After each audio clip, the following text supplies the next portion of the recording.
Please welcome to the stage, it's me, Micky Overman!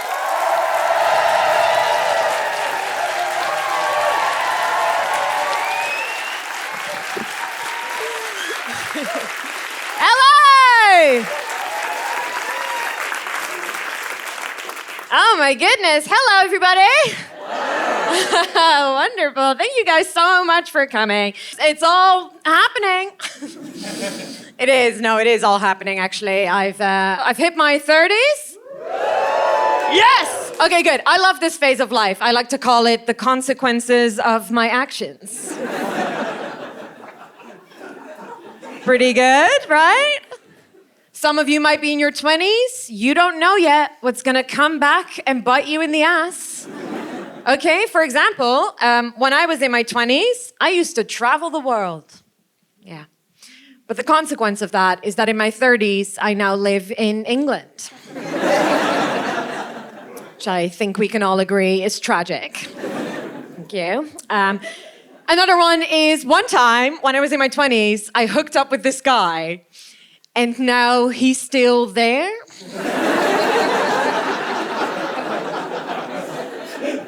I don't know if anyone else is going through this. We've been together for 6 years, and mostly what that means is that people you do not know well come up to you and say things like, "Oh my God, do I hear wedding bells?" It's like, I don't know. Do you know what I mean? Like, it's none of my business whether or not they have tinnitus.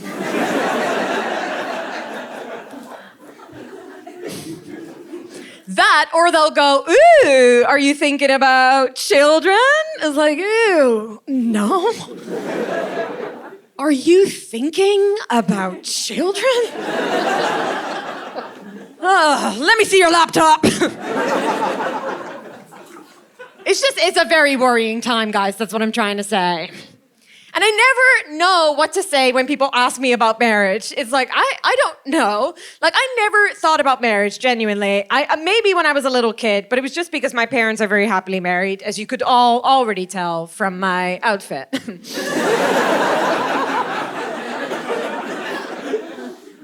And my vibe. But I never genuinely thought about it, right? Like, I never know what to say. And listen, I've loved 3 people in my life, okay? There was my first love, the love of my life, and my current boyfriend, Patrick. Who's always like, "I don't like this joke." I know, I'm always like, "What joke?" Okay, come on. And we're off. But I never thought about marrying any of them. And the only thing I think that I'm jealous of with married people is how they get to talk about their relationship. Just, it's a way that I would not be able to get away with, right? Like, I would love to be able to say things like, "It's hard work, but it's the best kind of work." You know, just married people are so passionately unhappy. I love that energy, you know? I feel like married people can just say red flag after red flag after red flag, but then they give it a little twist at the end that makes it sound like it's actually not a hostage situation. You know? So they'll be like, "Oh, my husband, he doesn't listen. And he doesn't do the dishes. And he hasn't kissed me in 17 years. And I'm pretty sure when I'm not looking, he steals 20s out of my purse. But by God, he is my rock."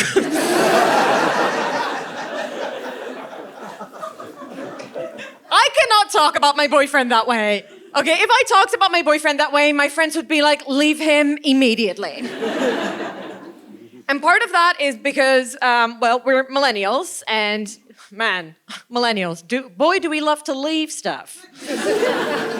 Yeah, we're always leaving careers, jobs, countries, just relationships. I'm leaving here in about 50 minutes. And I can't wait.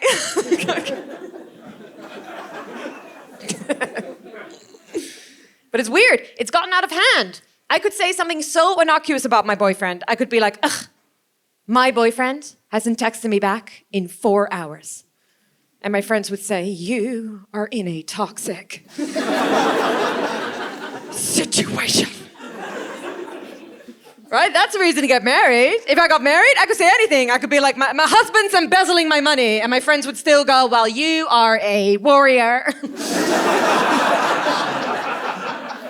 Oh, it's much braver to stay than it is to leave. Well done, you. I think there's something about just husband. Do you know what I mean? Like husband. I would like that. I would like to be like my husband. Oh, my husband. You know, it feels like there's more like jeopardy in it. You know, there's higher stakes. Like my husband's not here right now. Ooh. Makes me feel like I'm in a spy movie. Or like a war novel. Or a very classy porn. You know, my husband, my boyfriend isn't here right now. Wouldn't you all just be like, well, I didn't ask.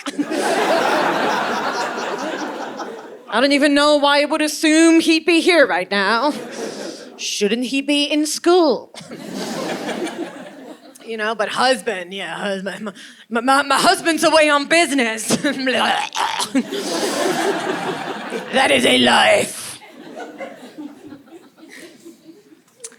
But we're not going to get married, guys. And I don't care enough. And I would love to say it's because my boyfriend is a child of divorce, but it's because he's cheap. Yeah, sorry. In your 20s, you're cheap. I'm in my 30s now. He's fiscally responsible.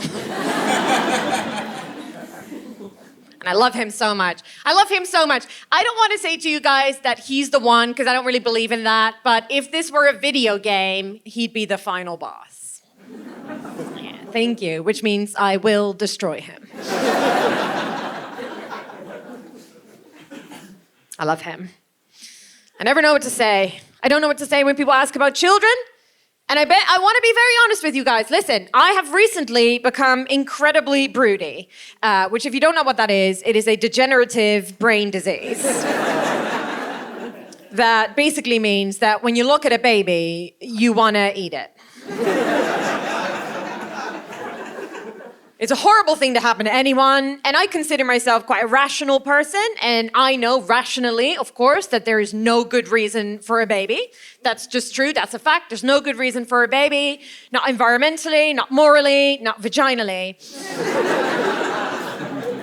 There's no good reason for it. And listen, some of you might be sitting there and thinking like, oh, but I'm not saying there aren't reasons for a baby. Of course there are. Hey, it's something to do. Or, so far, I've found life to be completely devoid of meaning. And baby will fix this. You know, those are reasons, but those are not good reasons. And most of all, and I don't think we think enough about this in society, okay, most of all, you don't know anything about this baby. Who are they? What are they like, you know? Having a child really is like throwing a £160,000 surprise party for someone you've never met. And they walk into the party and you're like, do you love it? And they're like, well, the venue is both flooded and on fire. And then you have to go like, okay, well, it wasn't really about you. It's just that, you know, I really wanted to throw you the party. And actually, society really wanted me to throw you the party. And confusingly, Elon Musk really wants me to throw you this party. He says it is my purpose in life. I am a party planner. And he says we are not throwing enough parties right now. And that's actually why he had to throw 7 parties with 3 different women. And he can't do it all by himself, you know. Take that, Elon. Yeah. Truth to power.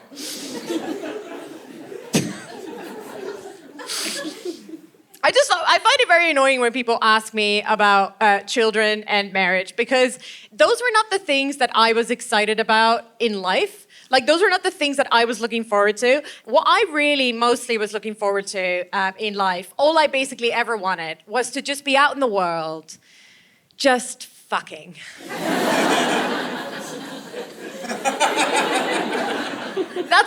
wanted to do, guys. I just wanted to be out there fucking. And I want you all to know that I really, really tried. Oh, I gave it a good go.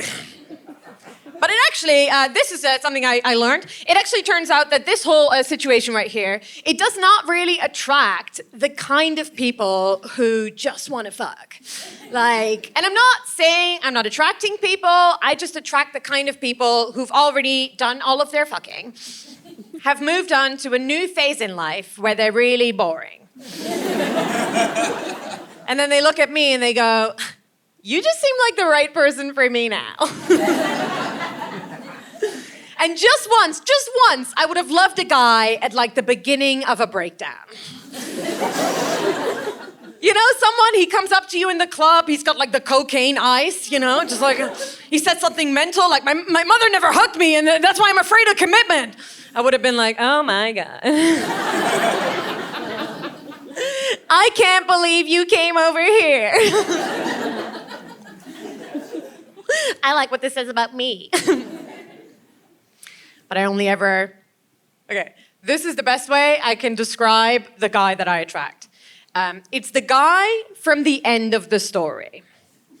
Okay, so not the middle or the beginning when anything interesting is going on, but the end, when he's just come back home from 10 years away on a fuck odyssey.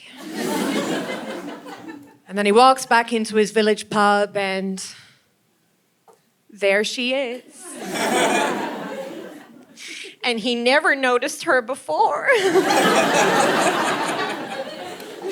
And all of a sudden, you know, he gets this feeling and he stands up and he goes, so what if she's plain? And she's got the personality of a potato. Okay, I love her because she is low maintenance. And I am a bit tired. These are my guys. These are my guys, the kind of guys who are like, I never really saw you before because I was up to my eyes in pussy. These are my guys. And I don't like it. I don't like it when they like project like a person onto you, okay? So I'll sometimes I like want to shake him and be like, I'm not relationship material. I'm just wearing a stripy top. I've just reminded you of your mother somewhere in this conversation.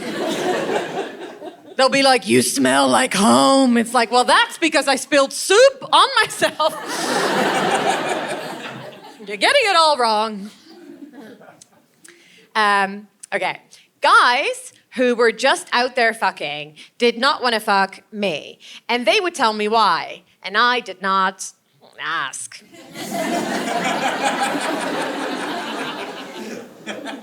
Oh, got some lovely feedback over the years. One guy said that I wasn't the kind of girl you just have sex with. I was the kind of girl you bring home to your mother, which of course means I'm the human equivalent to gas station flowers. One guy flirted with me for weeks, so I was pretty confident when I went up to him and I said, hey man, I think we're sexually attracted to each other. Should we just do this thing? And then he said, Micky, I would love to have sex with you, but I'm moving to Australia in 6 months.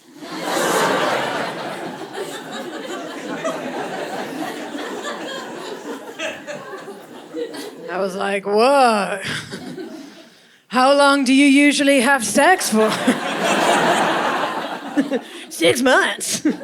All right, I'll give it a go. What annoyed me about him, actually, was that he said that there was no point in us having sex because we couldn't be in a relationship. And it annoyed me because I was like, but you haven't even asked me if I want to be in a relationship. Like, it's so presumptuous. Like, I wouldn't want to be in a relationship with that guy. Could you imagine? Could you imagine you'd just be like, hey, sweetie, can you unload the dishwasher? And he'd say, I would love to, Micky, but I'm picking up my parents from the airport in June. And you know that.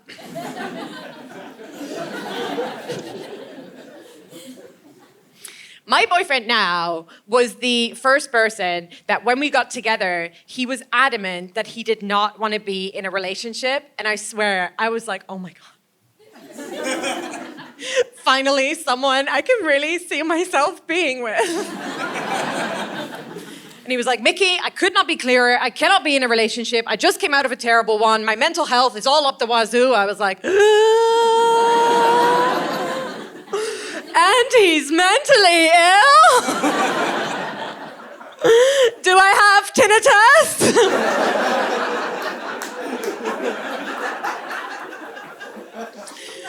No, but honestly, you guys, he's so mentally ill. And I love it so much. When I first introduced him to my family back home in the Netherlands, my sister said, wow, your boyfriend's really hot. And I was like, yeah, he's broken on the inside. Yeah, that's how you can really punch above your weight.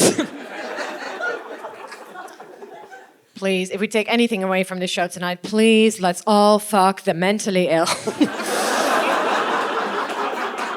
They need it.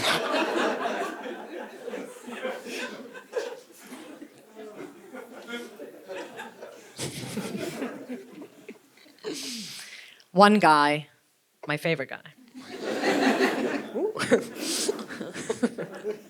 One guy said to me that he couldn't have sex with me because he respected me too much. Respect. Two problems actually I have with that. One, respect. I don't want it. I don't want it. I don't know who wants it. I'm not interested. I think respect is weird. I think it's a weird kind of remnant from like toxic masculine culture that was designed because men couldn't tell each other they loved each other. You know, so they were just like, no, I don't love him, but I bloody respect him. Oh, I respect him so much. I just don't want to cuddle him. Is that respect? I think it is.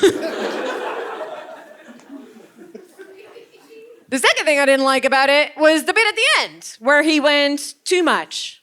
I respect you too much. Because doesn't that imply that there is an appropriate amount of respect that should be accorded to me? And then there's the amount of respect that he has, which even in his own estimation is more than I deserve.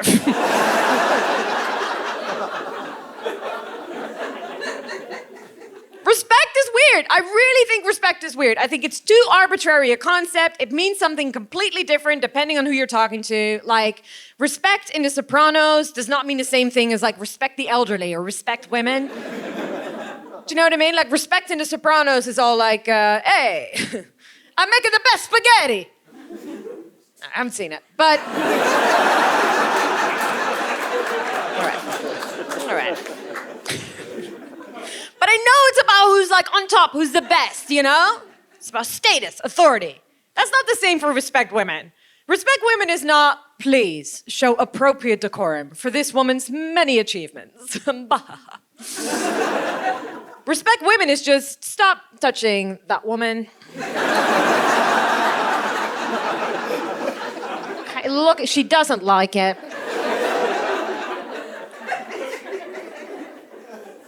It's weird. We're supposed to respect our parents. I would, but I can't. I can't, okay? And I don't think anyone in my generation can, because we've all gone to therapy. So we know it's their fault.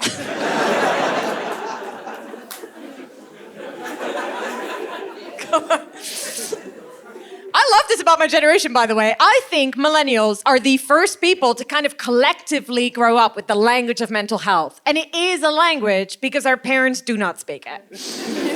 You'll be with your parents, you're like standing in your truth and setting boundaries. Your parents are like, what? You're like, I didn't consent to being born. Your mom's like, what's consent? It's like,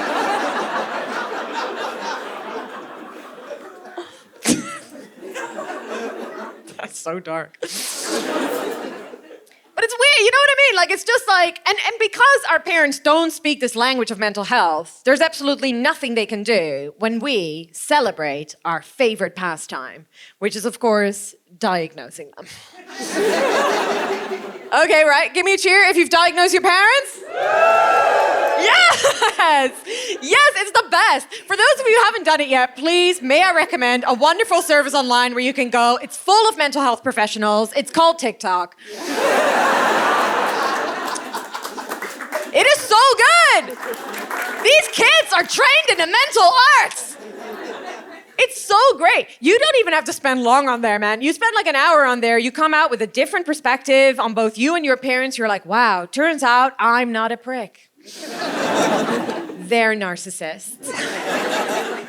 It's not that I'm unsuccessful, it's just that my dad projected onto me, but his dad projected onto him, which is that success equals money. No, I'm not being defensive, and if I am, that is my mother's fault.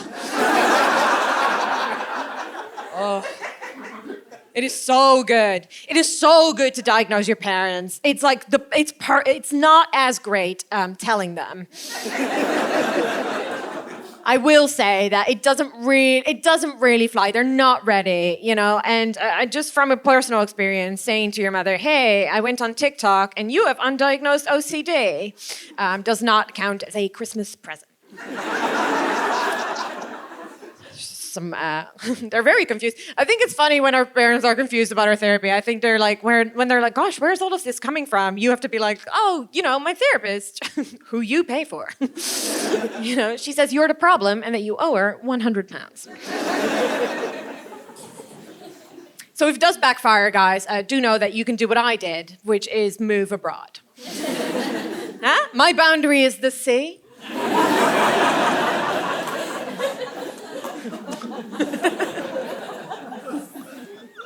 Also, your parents don't have to do anything particularly bad in your childhood for this to work, okay? Mine didn't. Just one time I said, "Hey, Dad," and then he said, "You're 11 now, call me Rob." I don't know if anyone here has ever been friend-zoned by their dad. No, but these are all jokes. I have a very healthy relationship with Mummy and Rob. Point is, guys, are you ready for the point? Point is, I don't want respect. I want a baby. Has anybody got a baby? Give me it. Give me it, I want it. Whoa, sorry. Whoa, that's my broodiness, that's fine. I want it, no, but I want it. What was that? See you after. Finally, I get a baby out of the show. No, but it's true. I want baby. I do. I want baby. I want baby.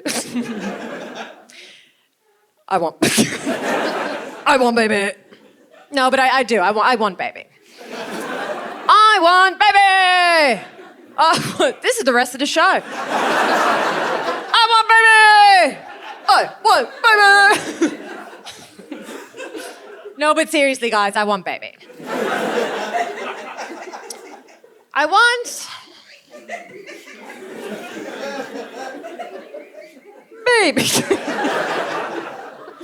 I want baby.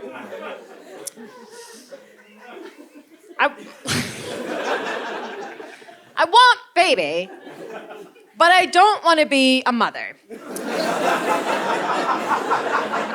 I don't think it's fair that for me, those two are linked. Okay? Having a child and being a mother are two very different things.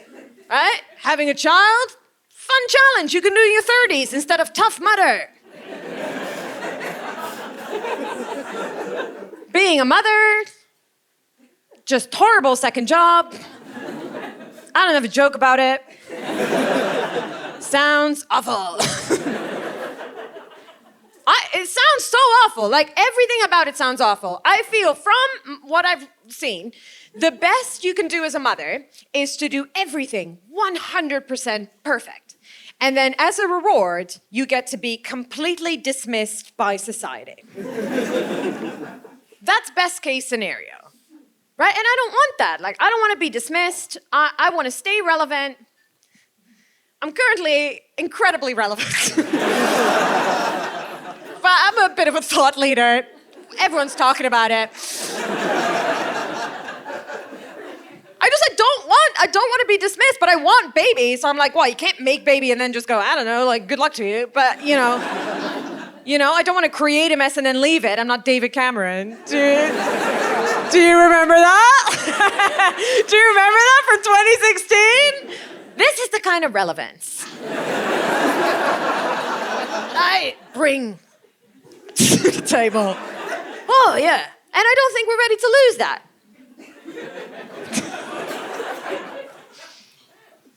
Motherhood just sounds too hard. I genuinely, every time someone talks about it, I'm like, ugh. Like, it really makes me want to, like, run away like I'm a guy in a car commercial aimed at men. Those are the best. All car commercials aimed at men are the same. It's always one car driving down an empty road in a beautiful, deserted mountainscape. And then the voiceover will go, the horizon. Just you and your car. Your family is not with you. That is the subtext of all car commercials aimed at men, okay? It's just, hey, you don't have to do school pickup. You're a cowboy. This car's your horse.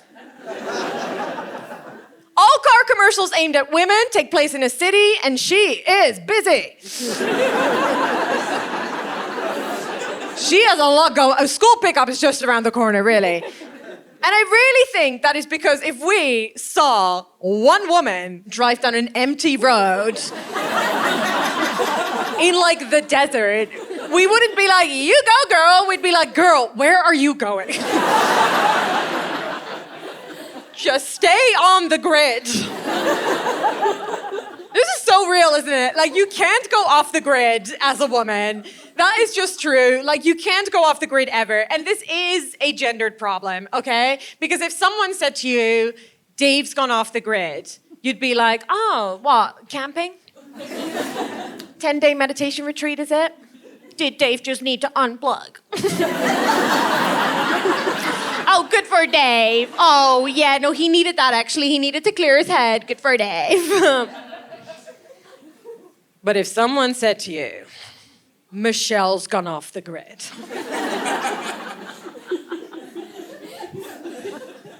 wouldn't we all just be like, what happened to Michelle? What happened to her? Is she alive? And she's not.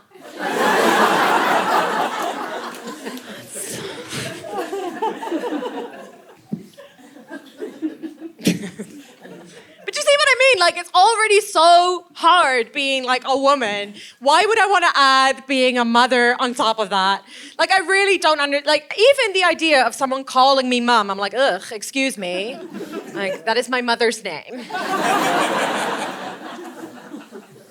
Like, it's just too intense. I just think, and I asked my mum once, actually. I asked her, I said, why did you decide to have kids? And my mum said, that's just what you did. I'm honestly jealous of, that's bleak, but like, I'm jealous of it. Do you know what I mean? That's so easy. That's like, it's being made for you. And, you know, it's true, but like, on the other hand, my mom's like such a good mom. She's like, she loves being a mom. She loved being with us all the time. Like, she loved raising us. And she's just one of those people, my mom, who's just naturally very caring and nurturing. And I don't think I'm very caring. Like, it's not, I've got other stuff.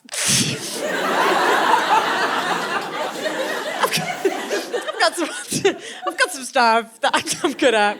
It's not what this is about at all. I just don't think I'm very caring. I really don't. The thing I care most about is my face. Do you know what I mean? Like, I really, like my face, like the skin, my face skin. I think that's why it's called skincare, because I just care about it so much. And I really care. I cannot express this enough. Like, I care about my skin like it is an ancient manuscript from like 1200 BCE. And I am like the last monk in charge of preserving it. You know, and like every morning I take it out of like a big glass cage. And every morning I curse the elements. Damn you, oxygen! Why are you such a double-edged sword?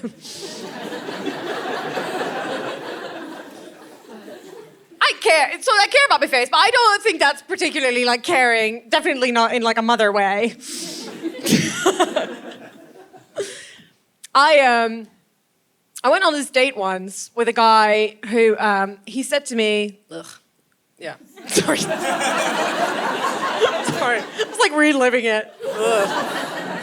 I went on a date once with a guy, and he said it must have been nice growing up with such a traditional mother figure.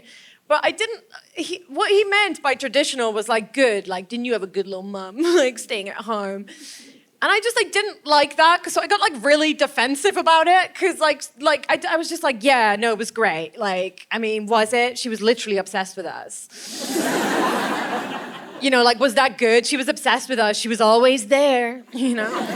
Yeah, just skulking. She had photos of us in her wallet. All over the walls. Yeah, am I describing a mother or a pervert?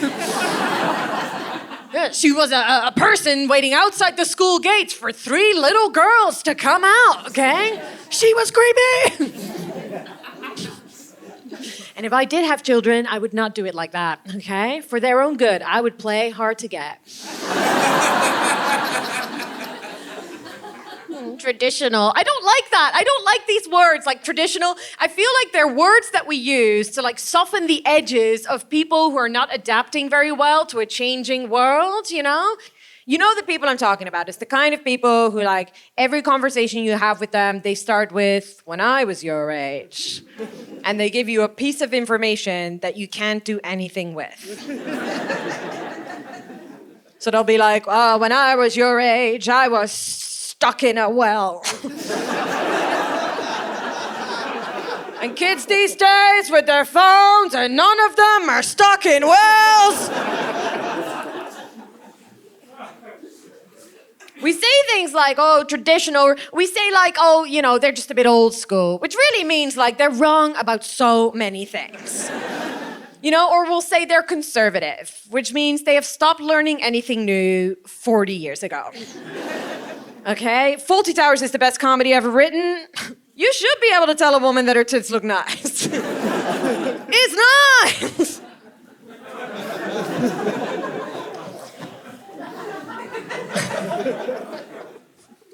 My sister just got engaged, and as part of the engagement, her boyfriend asked my parents for her hand, and I know this guy, so I said to my parents, I was like, oh, that's nice. He just wanted to include you in the proceedings.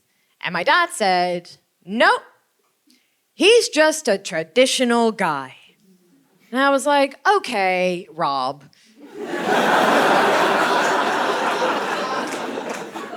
I don't think he thought that you owned 3 daughters and are about to make him a deal, you know? But I was like, well, I'm out 7 cows. So. It's people who are always like, you know how there's all this evidence for the 4-day work week? Do we know this? Yes, yet every 2 weeks, I feel like I read an op-ed that's like, the 4-day work week, how millennials and Gen Z have unrealistic expectations of work-life balance. That translates basically to, if I had to be stuck in a well. And it's like, it's good. Unrealistic expectations are good. How nice is your reality? Like, we should all have them, okay? We should all have them. Unrealistic expectations, it's what progress is made of. Imagine if the suffragettes had not had that. We would not be able to vote, you know? And we would still like horses. Instead of seeing them for the terrifying monsters that they really are.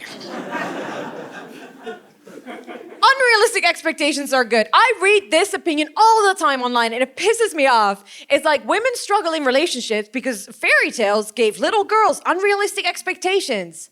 Fairy tales. Please. Fairy tales are just stories of young women leaving home, going on an adventure, going through a bit of an ordeal, and then ending up with mediocre men. That is not unrealistic. Okay, that is any girl who's ever gone backpacking in Australia. Fairy tales. Have you read a fairy tale? Most of the fairy tale is this girl going through like quite a tough time. So when they say unrealistic expectations from fairy tales, what they mean is just a tiny bit at the end. Just a little itty bitty at the end, where the girl's happy.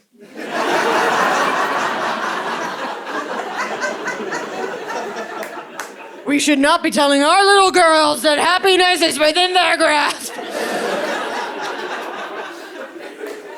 I would honestly love to see these guys at like a pitch meeting for Disney, you know, and they're just like, hey, these stories are not setting up our little girls for a life of disillusion. So, how about instead of Belle ending up with the beast at the end, she ends up with that really toxic guy from her village. And then, you know, it just ends and like every night, Belle, she has to put on something pretty. And when Gaston gets home, she has to make sure the eggs are on the table. That, or Belle gets a pill addiction. Long story short, she has to suck off the talking clock.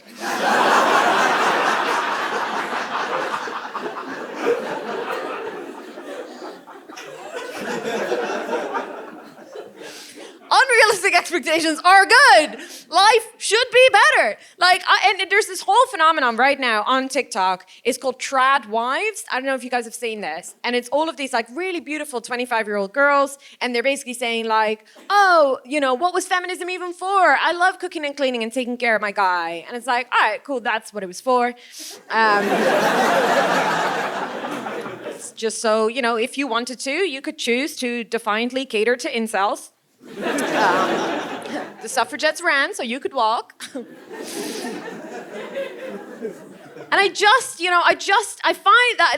find it like tricky, but people are like, wow, what is this phenomenon? And it's like, well, it's always existed. I mean, at the time of the suffragettes, when they were fighting and saying, hey, we should all be able to vote, there was this whole contingent of women who were like, no, we shouldn't, okay? We should be in the kitchen. That's where we belong.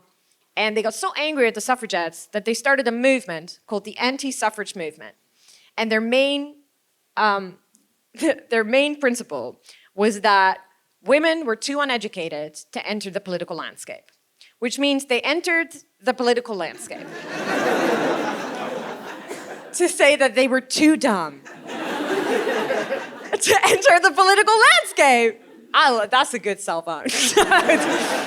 You gotta hand it to him. That's good stuff. The point is that, you know, we have a choice now. That's the point. Like, it's so clear. You know, we have a choice. It's so amazing. Like, having a choice is so amazing. Like, what they fought for to give us a choice, to have that choice, like, so great, so wonderful. Making a choice, that sucks.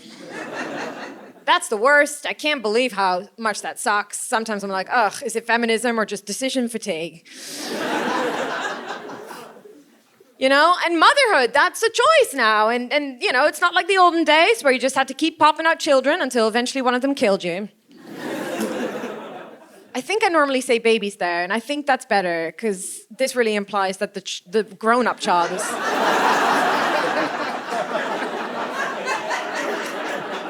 having a real school shooter vibe, that joke all of a sudden.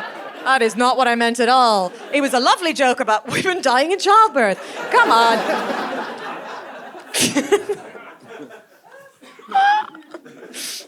Oh, God. It's a choice. It is. It's a choice. And I just don't know what to do. I just don't know what to choose. I'm really struggling with it. And it's a real battle raging between my head and my body, right? So if I listen to my body, sure, I'd be draining my boyfriend right now.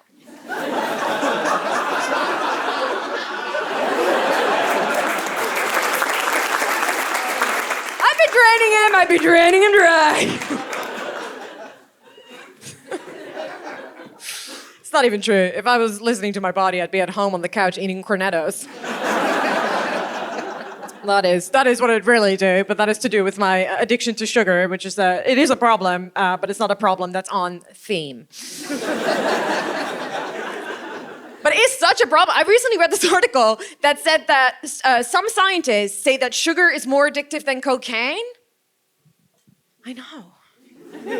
Some other scientists said, what? No. That is not accurate. Where did you read that? Cocaine is amazing.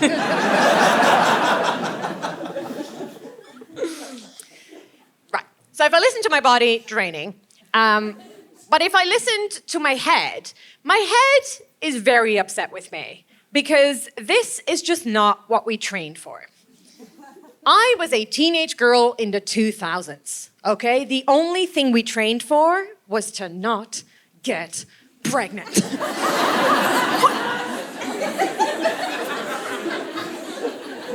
That was our entire training. That was all the life advice that we received was just do not get pregnant. Okay, do not, hey, if you get pregnant, your life will be over. And this was told to us by people whose children we were. Do you know how confusing a time this was for us? As a teenager in the 2000s, you could go to the doctor with a rash and you would walk out with birth control pills. And you could even say something really reasonable to the doctor. You could be like, hey, I'm not having sex yet. And then the doctor would say something that I don't think any doctor should be able to say, which is, just in case. Just in case is not a medical diagnosis. Just in case is just a doctor taking one look at you and going, you look like a bit of a slut. Just in case for you, I think, just in case. Seems like a good idea for you. Just, yeah. Like, well, the boys later will disagree. I have only ever trained to not get pregnant. And so I cannot emphasize this enough, I mean, I still look at every period like it is a personal accomplishment of mine. You know when you're like, every time I get a period, I'm still just like, I fucking did it. I did it. I really did it. Pulling out works.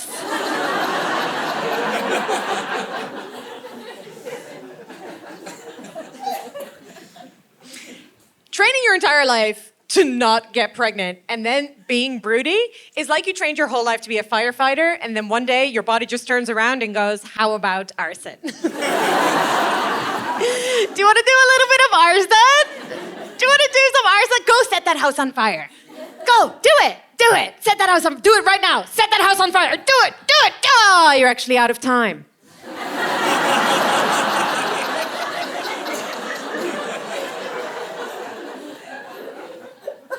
My head and my body don't agree. That's the point. They don't. Like, my head will be like, what about climate change? And then my body will go, oh, but wouldn't it be lovely to have a little person running around with the genetic material of your boyfriend? And then my head will go, you know who else has the genetic material of your boyfriend? His mother. Little mother-in-law joke? Any fans of comedy in the 70s? Come on. I don't know what to choose. That's the point. And I can't keep doing what I've been doing. I keep sticking my head in the sand, and I have to start making this choice. I really do. And I can't keep, basically, what I do is I read a lot of fantasy fiction as a form of escapism, and that is not a solution. But I love fantasy fiction, especially fantasy fiction written by women, because the female characters in it don't get raped as much. As much.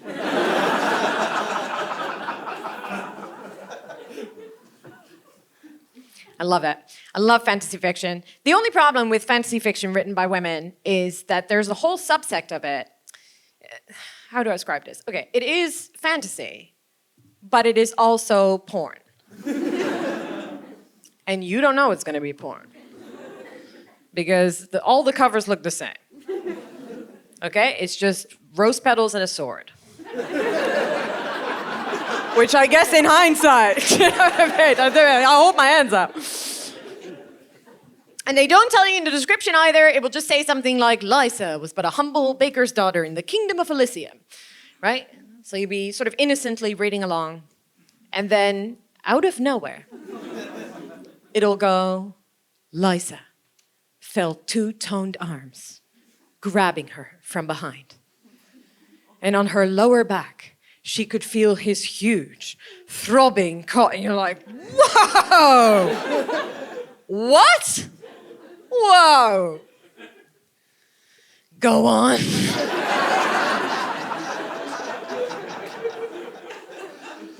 And then you're horny on the tube.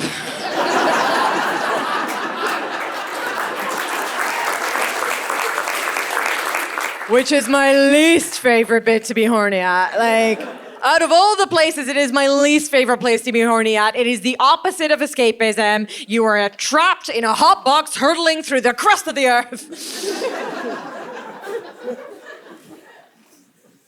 It's no place for sexy times. I'm gonna have to make this decision soon. My main problem, and I'll tell you this, is that there's just too much to worry about. I don't think this is a good world to bring a baby into. There's so much to worry about. There's climate change, there's war, transphobia, Gwyneth Paltrow. What is she up to? Like, come on. What's going on? It really feels like she's trying to single-handedly bring back eating disorders. Maybe because she's older, so she's nostalgic. But I really feel like there's so much we should worry about, and then there's all this stuff we actually worry about. And I find it very confusing. For example, I think the only people afraid that robots are going to take over are men. I just don't think there are any women out there being like, oh my God, something's gonna rule over us.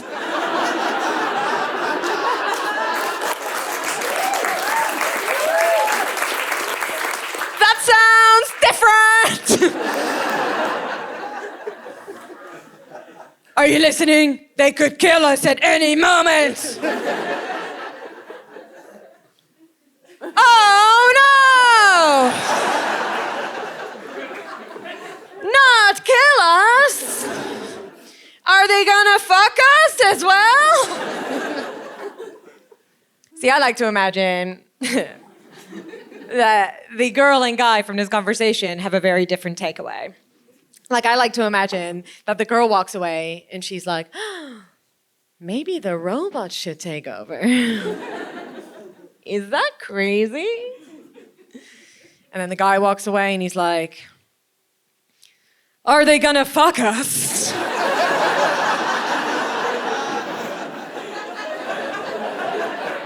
Is that an option? Did we install that? They're robots! We're supposed to fuck them! Why are there so many movies with guys fucking robots? Are you guys okay? What's going on? Like, it's so many of them. They're fucking everywhere. And it's always the same movie. It's always set in the near future, because I guess y'all are optimistic. And then the plot will be like this guy, and he's got his robot that he fucks, and then he's like, why can I connect to women? It's like, because your dick's in a computer.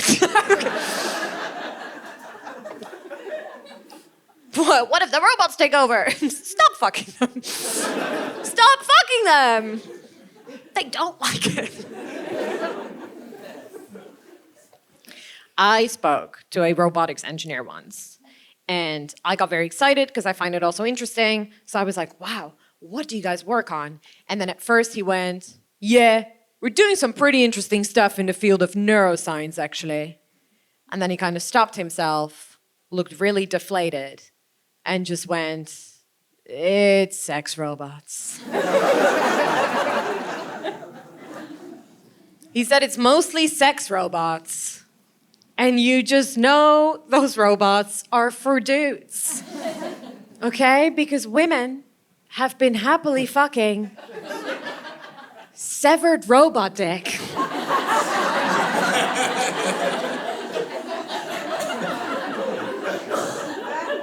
For generations. That's our mothers. Just mothers upon mothers upon mothers. Just fucking severed robot dick. And if you asked me, if you were like, hey, do you want to add a full-size man to this? I'd be like, nah.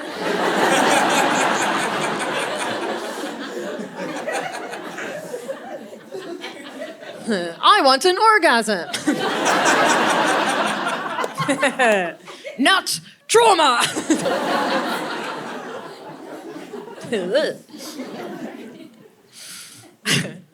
I actually was never much of a tool user. If you don't include my boyfriend, hey-o! Right, I never really used tools, and I recently remembered why that was, and I'm going to share it with you now, and it's very embarrassing.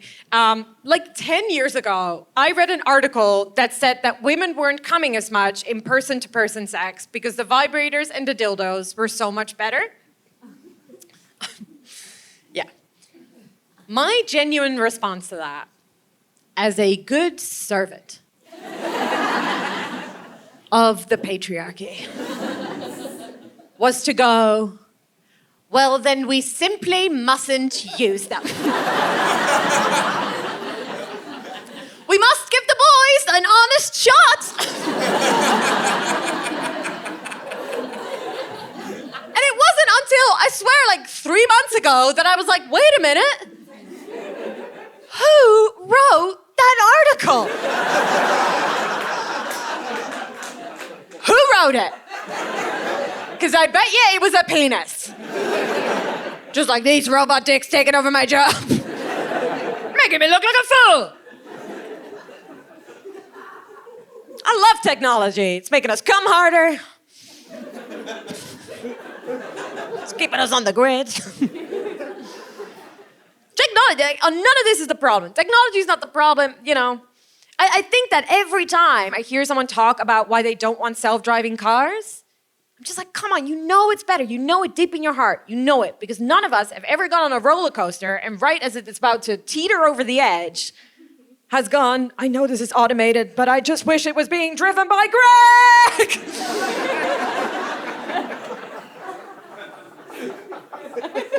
Technology is not the problem. It's people. People are the problem. So why make another one? I don't know. I don't know, guys. And I really thought I was never gonna be certain about this. And then something happened last year. My lovely mom, she got diagnosed with cancer. And I, as anyone who's been through something like this will know, it changes your perspective on life and everything. And one of the first thoughts I had when I heard the news was, what if she doesn't get to meet my children? Not baby, not child, just children, plural. I was like, I was so convinced that my body wanted a baby and my head was not into it, but this was coming straight from my head. It was just like, not only do you want baby, you want a freaking litter. I'm also very worried and concerned with this idea that we bring people onto the planet that maybe don't want to be here. And I know that's silly because I know they don't exist, so they can't consent. Like, it's not a consent issue. They don't exist. They can't consent to it. But I often worry about it. And then when this happened, and over the last 9 months, actually, I've seen my mom fight so hard for life. Like, really fight for life. And it's been really hard. And sometimes there's been moments where I was like, I don't think this is going to go our way. And she just kept fighting, like really fighting for life. And it just really reminded me that actually people do want to be here and that this is something worth fighting for. And that if I had a baby, it would probably want to be here too. And lastly, my parents had a very traditional, good setup, you know. My dad, Rob, he did the career and my mom did the kids, and I don't want to do that. And I was really freaking out about this idea. I was like, I don't want to do that. Like, I don't want to do that. You know, and I was saying to my boyfriend, I was like, Patrick, I don't want to do that. Like, if we do this, like, I don't want to do that.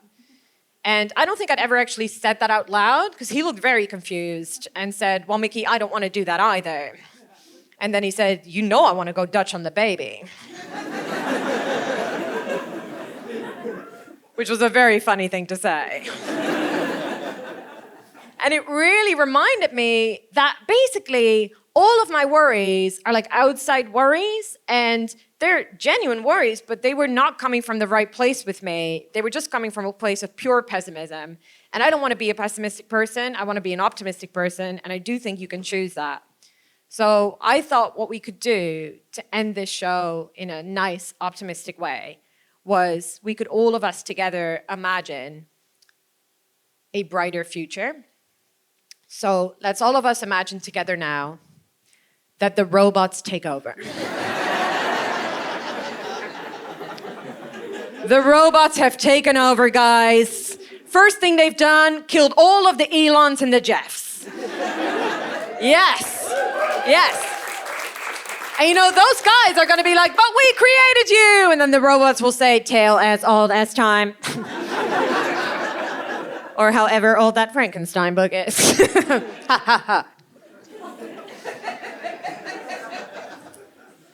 Now, the robots, they will be a data-driven ruling body, okay? So first thing they do, implement the 4-day work week. Yes! Implement the 4-day work week. Like, implement it. Everyone got self-driving cars, you know. They keep us on the grid. It's a beautiful thing. Also, the robots, they don't care about any of the petty differences that we've created in society. You know, we're all the same human trash to them. So there's no gender jobs, you know. There's none of those kind of archaic ideas. And that does mean that occasionally, a sort of like alpha dude will have to do a kind of traditionally female job. You know, and he'll have to put on something pretty. And every night when the robot gets home, he has to make sure that its batteries are on the table. And these guys, you know, your Andrew Tates and whatnot, they don't like it, right? So they're like, oh, we must fight. And they turn to us like, we must fight against this tyranny. What say ye? And then we're like, this is awkward, but like life just isn't that different for us. Except now the trains run on time. Plus, there will be one group in this society that has it better, and that will be mothers.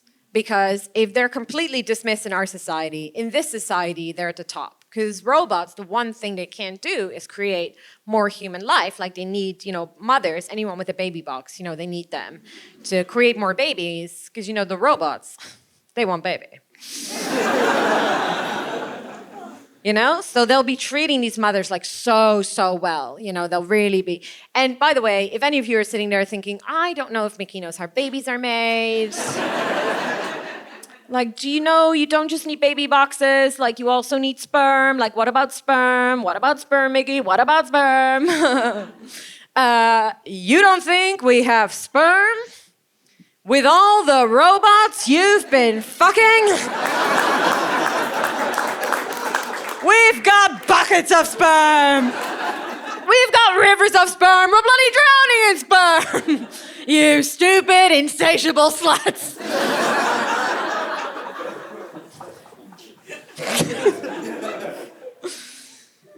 And you know what, guys? That is exactly the kind of world that I would want my children growing up in.